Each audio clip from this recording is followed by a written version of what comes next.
And so I wrote in the journal, I will never be known as Haley again. I am Hallie. People will call me Hallie. It is my name. People will pronounce it right. Whatever. I just journaled that. I didn't think too much else about it. Essentially, I wrote, the world will know my name is Hallie. What's up, pals? And welcome back to the podcast. If you're new here, welcome for the first time. I'm your host, Hallie, and I'm a creator on TikTok and YouTube. And this podcast is a place for us to go deeper.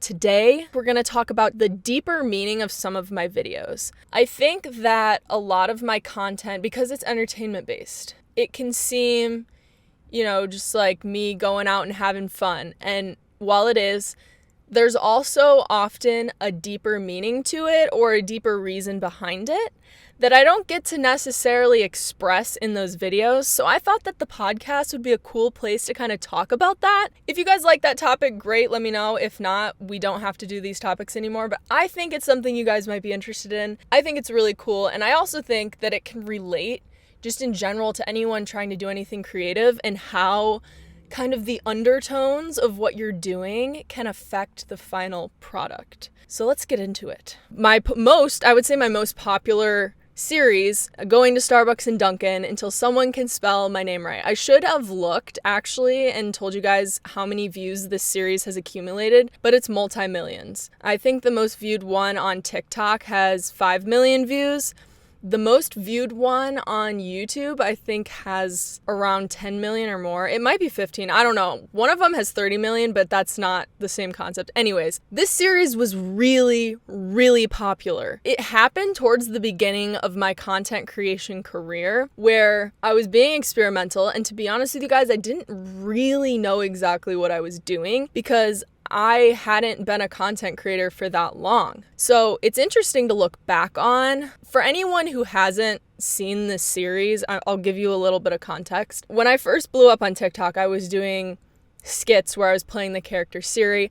After a while, I had a little bit of a falling out with the person I was collabing with on that, number one. And number two, I wanted to expand my content because Siri was a character and I didn't feel like I could be Hallie and people knew me as Siri. So I started doing skits. It started with skits actually, where I was joking about how nobody can spell my name right, which I'll get into where the deeper meaning ties in a minute, but let me just finish how I got to the Starbucks series. So I was doing these skits about how no one can say or spell my name right. Those were doing really well. And then I thought I kind of want to do something where I have people guess how to spell it in real time, where it's not scripted, it's not acting. And so I was having a conversation with one of my good friends, Courtney, and she was like, what if you did it at Starbucks? Because I told her everything I was thinking. And she's like, what if you did it at Starbucks? Because, they already write your name on the cup. And I was like, genius.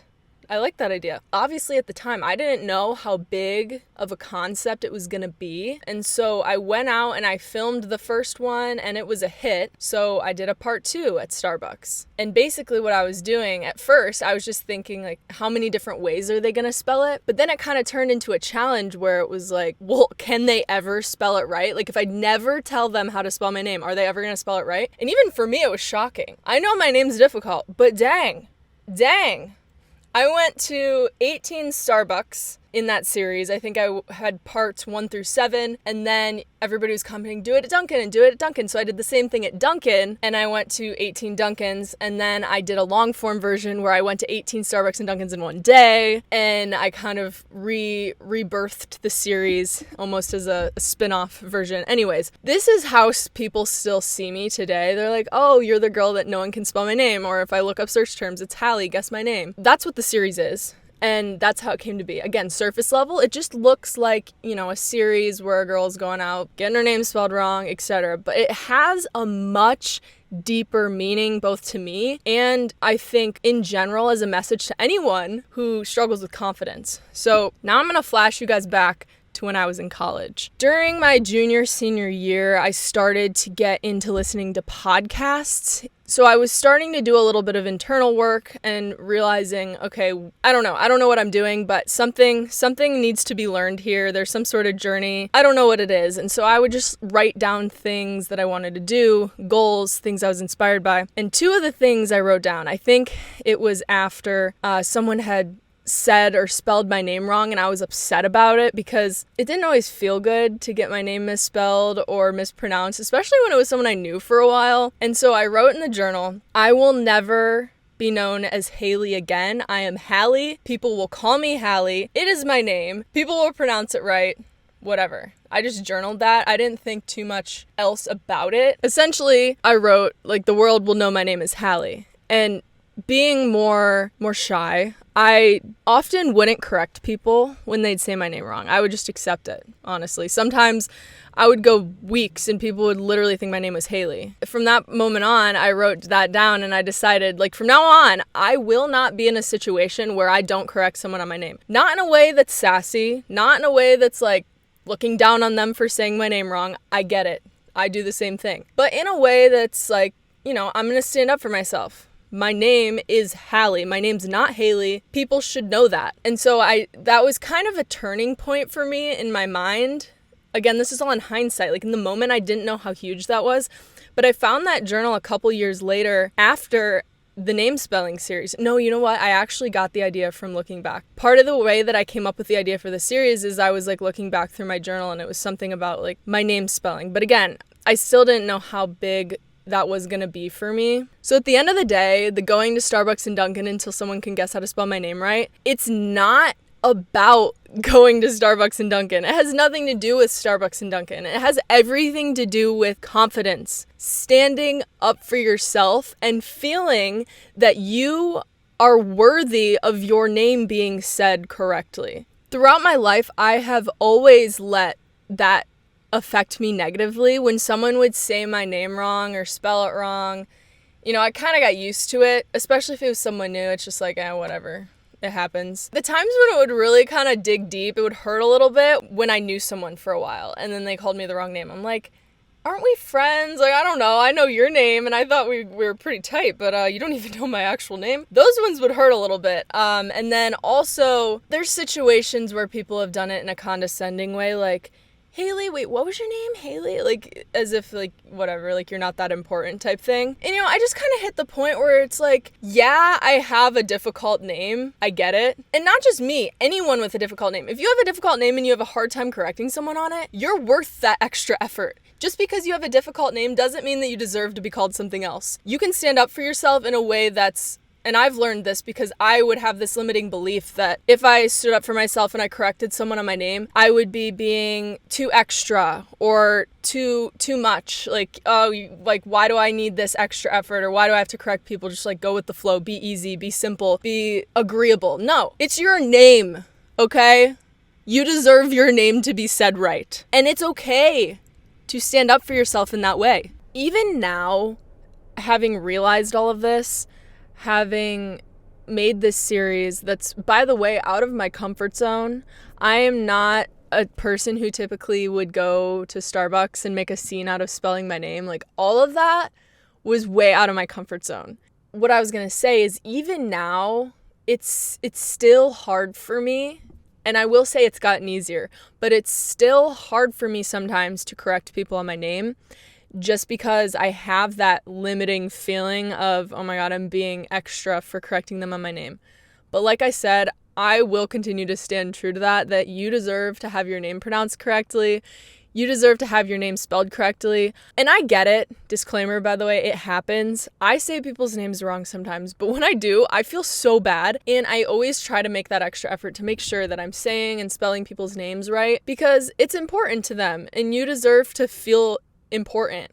You deserve to feel, like someone is going to put in a little extra effort if you do have a more difficult name. And even if not, you deserve to have your name said right. You deserve to have your name spelled right. So despite it being difficult, I will continue to do it. And actually the scariest way that I've done it so far, I got invited to speak on a panel in front of a group of people, a crowd, and it was about social media. And when I got introduced, what do you know?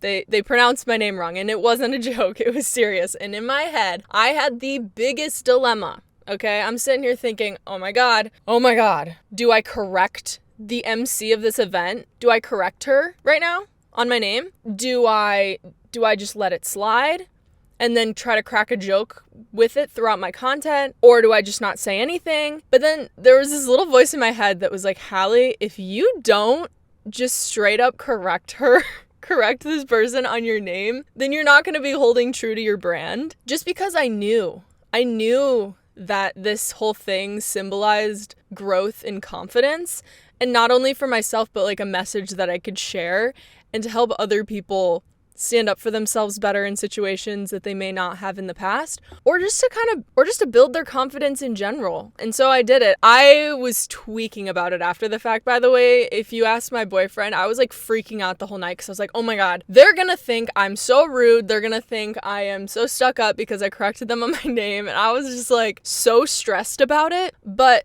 despite that was just more of that limiting belief coming back. And ultimately, I'm really glad I did it because I think it was a big moment of growth to be able to not only correct people on my name, but then to do it in such a way that felt so pressuring. I don't think it was really a big deal to anyone but me. Like, I don't think anyone noticed or cared. I think people laughed because I tried to make it lighthearted, kind of like a joke when I corrected my name because I was like, oh, these are my videos. This is kind of how it goes. Right. So it wasn't a big deal to anyone but me. But what I'm saying here is that, and I think I've said this 20 times, but we're just going to keep reiterating the point, is that you're worthy of being respected, whether it's not your name being spelled right. What I'm saying, at the end of the day, this all ties into confidence and standing up for yourself in situations that might not feel the most comfortable. It takes reps, it takes practice, and it might not ever feel comfortable, but I think there's something huge and something to be said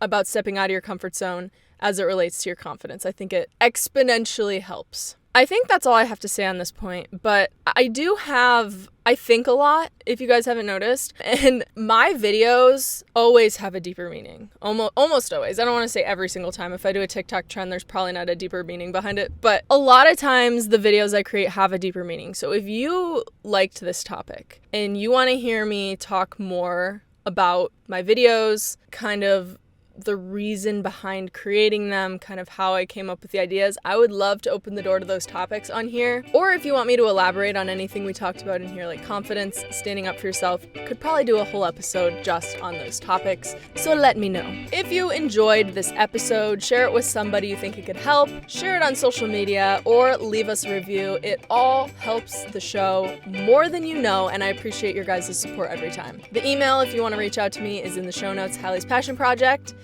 And I think that's everything, pals. I will see you in the next episode. Peace out.